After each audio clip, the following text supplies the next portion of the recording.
all I felt in my mind and in my heart was that I needed to start listening to the sisters.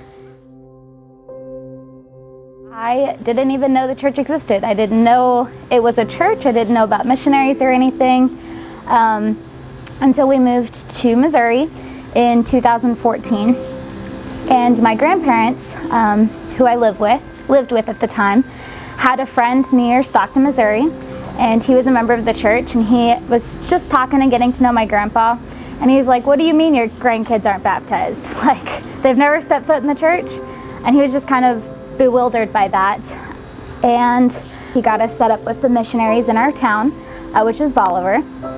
And honestly, I didn't really want anything to do with the church at the time. I was kind of in a weird spot where a lot of things were happening that I started not to believe in a God.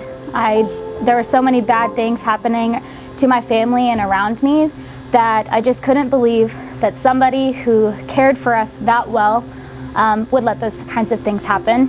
And so my grandma told me that I needed to be there for the lessons. So I would sit in and I would listen to the sister missionaries, but I didn't really take anything to heart. I didn't really participate that much until they asked us to start going to church. And everybody else said yes in my family, and I was the driver at the time, and I knew my grandma wasn't going to go, so I was like, okay, I'll go, because my siblings wanted to go, and I already told the missionaries yes, and I'm not one to negate what I say. And so I went to church, and I realized that a couple kids in my class and in my school were members, and we were already friends, and so it was kind of cool seeing them there. And it was right around the time that the sisters were talking to us about the importance of prayer. And so one night I just knelt down and I said, if you're really there, and if you really love me, I need you to tell me what to do so that I can do it. And a little bit of time went by, and I still didn't feel like I got an answer. And then October of 2015 rolled around, and the sisters invited us to watch General Conference.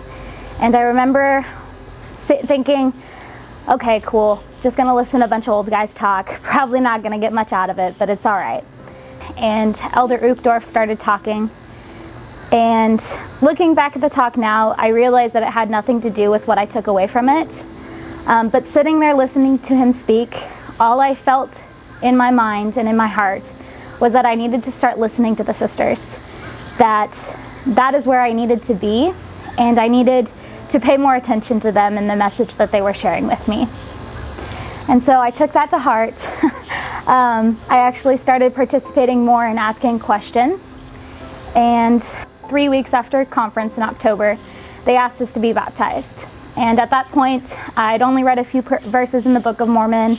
I'd only prayed a handful of times, but I was the first person to say yes. After that, I had committed myself to baptism, and then after I was baptized, the sister missionaries had a spirit and a light that I needed in my life and that I wanted to be able to share with others.